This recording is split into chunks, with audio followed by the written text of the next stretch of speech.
All truth passes through three stages. First, it is ridiculed. Second, it is violently opposed. Third, it is accepted as being self-evident. It is difficult to find happiness within oneself, but it is impossible to find it anywhere else.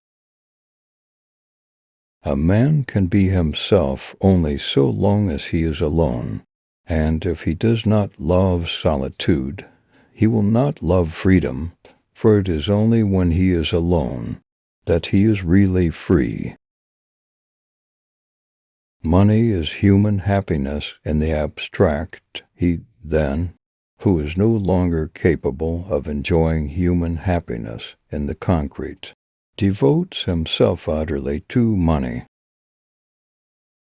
Thus the task is not so much to see what no one yet has seen, but to think what nobody yet has thought about that which everybody sees.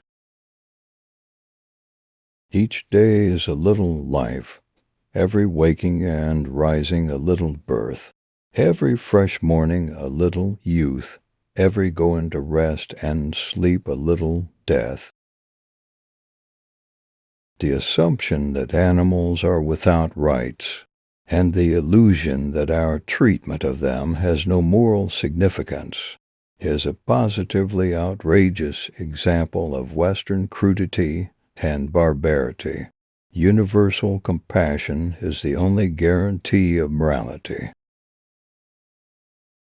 Music is the answer to the mystery of life, the most profound of all the arts. It expresses the deepest thoughts of life. In the whole world there is no study so beneficial and so elevating as that of the Upanishads. It has been the solace of my life. It will be the solace of my death. Genius and madness have something in common. Both live in a world that is different from that which exists for everyone else. In their hearts women think that it is men's business to earn money and theirs to spend it. Our life is a loan received from death with sleep as the daily interest on this loan. The universe is a dream dreamed by a single dreamer where all the dream characters dream too.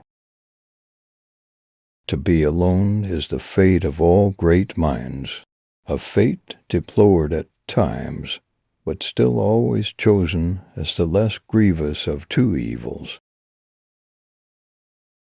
It would be better if there were nothing, since there is more pain than pleasure on earth.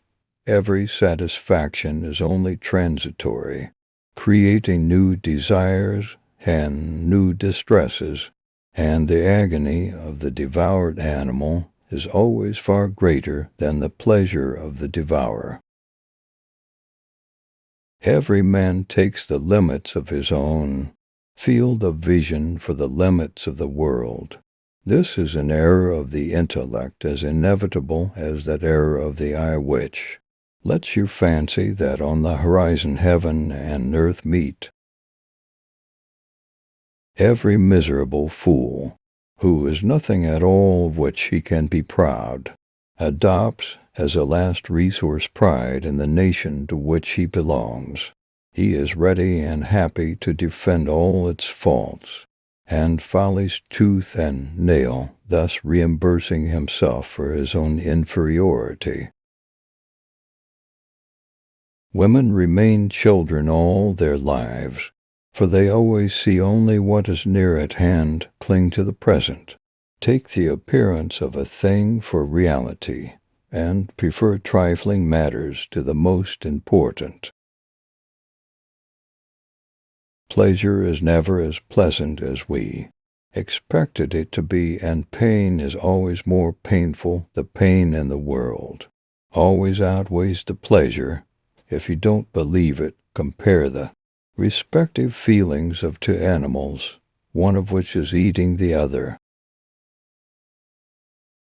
to use many words to communicate.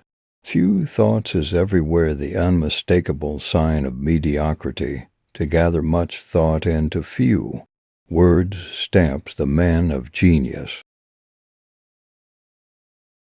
In reading, the mind is, in fact, only the playground of another's thoughts.